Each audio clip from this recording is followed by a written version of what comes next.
प्यारे बच्चों, मैं हूं आपकी हिंदी शिक्षिका प्रीति। आप सभी का हार्दिक स्वागत है नोवा लर्न बुक्स, जो माउंट एनलाइटमेंट इंटरनेशनल का एक रचनात्मक शिक्षण मंच है। आज का हमारा पाठ है मनभावन सावन। इस कविता में कवि ने सावन ऋतु का अत्यंत सजीव और मनोहारी चित्र प्रस्तुत किया है। काले घने बादल, गरजती बिजली, झरझर गिरती वर्षा की बूंदें और चारों ओर फैली हरियाली, ये सभी दृश्य मिलकर प्रकृति को उत्सवमय बना देते हैं। पेड़ पौधे, पशु पक्षी, कीट पतंग सभी मानो इस मौसम में आनंद से झूम उठते हैं। मेघों की गर्जना, मोर की पुकार, मेंढकों की टटर और वर्षा की मधुर ध्वनि से वातावरण संगीतमय हो जाता है। कवि सावन को जीवन में नई ऊर्जा, उल्लास और आशा भरने वाली ऋतु के रूप में प्रस्तुत करते हैं। अध्याय 1 मन भावन सावन। प्रस्तुत कविता मन भावन सावन में कवि सावन ऋतु का वर्णन बड़ी सुंदरता से कर रहे हैं। चारों ओर काले बादल, सूरज का निकलना, छुपना, झमझम वर्षा की बूंदों की आवाज, यह सब मिलकर बहुत मनोरम दृश्य बनाते हैं। कीट पतंगों, पशु पक्षियों की बोली से वातावरण संगीतमय हो जाता है। प्रतीत होता है मानो पूरा संसार ही आनंद के सागर में डूबा हुआ है। कवि कह रहे हैं कि सावन के मौसम में मिलजुल कर सबको प्रसन्नतापूर्वक गीत गाना चाहिए। कवि ने जन जन के जीवन में सावन का उल्लास भरने की कामना की है। आइए इसे लय व तान से पढ़ें। सावन का मौसम आने पर आपके आसपास क्या बदल जाता है? कोई 3 बातें लिखिए। आपके आसपास कुछ चेंज होता है तो क्या होता है, लिखिए। आपको वर्षा में क्या करना अच्छा लगता है? 2 वाक्य में लिखिए। जब बारिश आती तो क्या करना आपको पसंद है? सावन से जुड़ी किसी एक चीज़ का चित्र बनाइए और उसका नाम लिखिए। सावन से जुड़ी हुई कोई चित्र बनाए, जैसे ये जो बन रहा है फोटो, ये भी सावन से रिलेटेड ही है, तो ऐसे ही आप कुछ बनाएं। पढ़ते हैं पोयम। झम झम झम झम मेघ बरसते सावन के, छम छम छम छम गिरती बूंदे तरुणों के छन से। चमचम बिजली चमक रही रे, उर्मे घन के, थम थम दिन के तम में सपने जगते मन के। इस कविता में कवि ने सावन के महीने का वर्णन किया है और झ और छ वर्ण की बार बार आवृत्ति होने से, बार बार दोहराने से अनुप्रास अलंकार इसमें है। तो भावार्थ इसका यह है कि इस कविता में बारिश के समय का, सावन के महीने में बारिश के समय का वर्णन किया गया है, जिसमें झम झम झम झम बादल बरसते हैं जिनकी आवाज़ है झमझम, और जो बूंदें आ रही हैं वो पेड़ों से क्रॉस करके, मतलब पेड़ों से छन के नीचे आ रही है, उनकी आवाज़ है छम छम छम छम। और बिजली चमक रही है दिन, थम थम दिन के तम में, तम माने अंधेरा, बादल के छाने से घना अंधेरा हो गया जिसमें बार बार बिजली चमक रही है। और बिजली के चमकने से मौसम तो खुशनुमा हो ही गया है, उसमें कवि कहते हैं कि हमारे हृदय में भी बड़े बड़े सुंदर सपने चमकने लगते हैं, सुंदर सपने उभरने लगते हैं, और वातावरण के साथ साथ हमारे हृदय भी खुशनुमा हो जाता है, हमारे दिल में भी खुशी छा जाती है। ऐसे पागल बादल बरसे नहीं धरा पर, जल फुआर बौछारे धारे गिरती झरझर, आंधी हर हर करती दल मरमर तरु चरचर, दिन रजनी और पाख बिना तारे शशि दिनकर।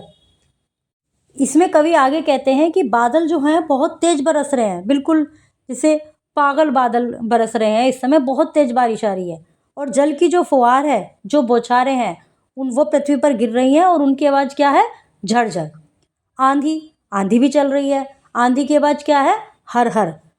दल मरमर तरु, पत्तों का जो दल है, पत्तों का जो आवाज़ है वो क्या है? चरचर।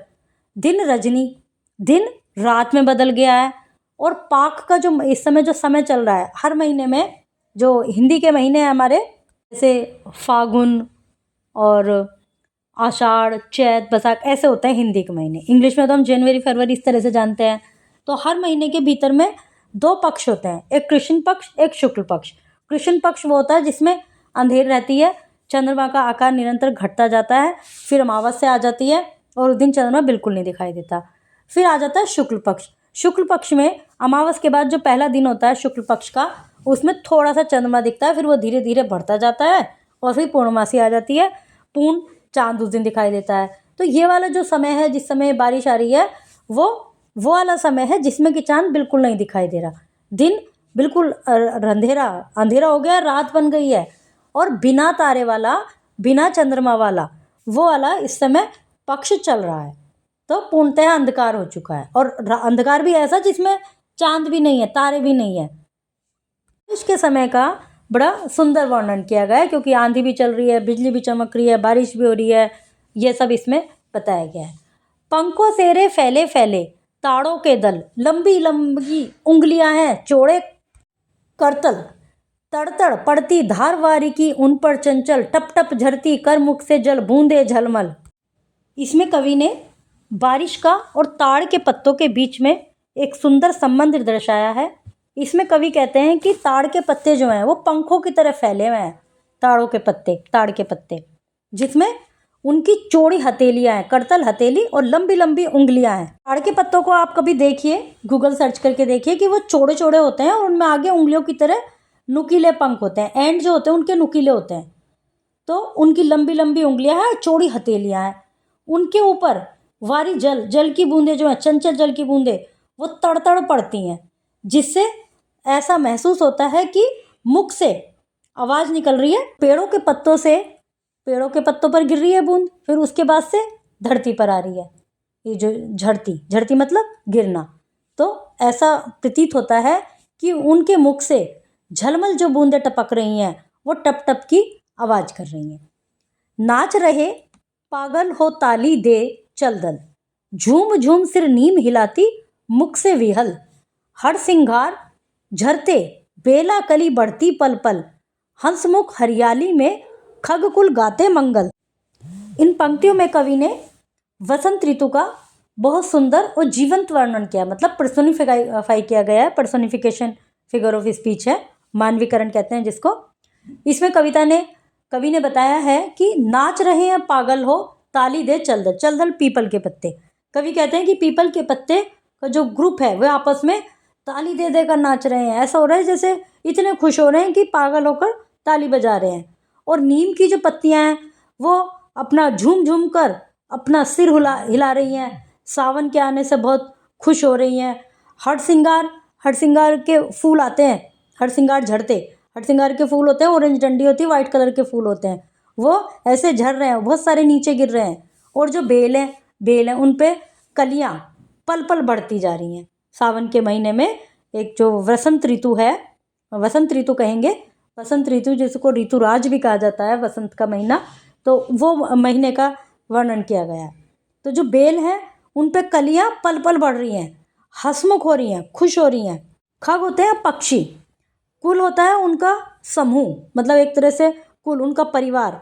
तो जो पक्षियों का परिवार है वो भी बड़ा हंसमुख है और इस हरियाली में मंगल गीत गा रहा है पक्षियों का परिवार।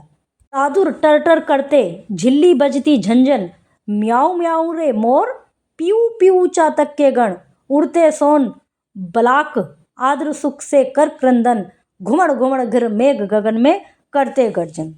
दादुर होता है मेंढक, तो दादुर टर टर कर रहे हैं। झिल्ली एक इंसेक्ट होता है जिसको झिंगुर भी कह सकते हैं हिंदी में, उनकी आवाज़ आ रही है झिन की। जैसे कभी आपने देखा होगा रात में यदि आप कहीं जंगल के थोड़ा सुनसान एरिया में आसपास पेड़ है तो एक अजीब सी आवाज़ आती रहती इस तरह की, तो उनकी आवाज़ बताइए झंझन। म्याऊ म्याऊ म्याऊ म्याऊ मोर कर रहा है, और पीऊ पीऊ चातक पक्षी कर रहा है एक, और सोन चिड़ैया बगुला ये बड़े सुख से क्रंदन कर रहे हैं, बड़ी सुख से आवाज़ निकाल रहे हैं। घुमड़ घुमड़ कर जो बादल हैं वो घिर कर आ गए हैं और गर्जना कर रहे हैं, आवाज़ कर रहे हैं जैसे बादलों की आवाज़ होती है ना, उड़ वाली।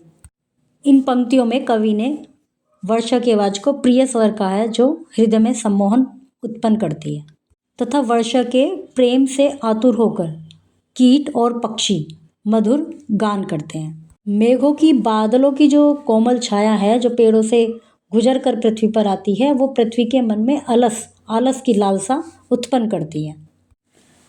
रिमझिम रिमझिम क्या कुछ कहते बूंदों के स्वर, रोम सिहर उठते छूते वो भीतर अंतर, धाराओं पर धाराएं झरती धरती पर, रज के कण कण में तरण तरण की पुलकावली भर। इन पंक्तियों में कवि ने बताया कि बारिश की जो बूंदों के स्वर हैं वो बहुत संगीतमय है, जो हृदय को रोमांचित कर देती है।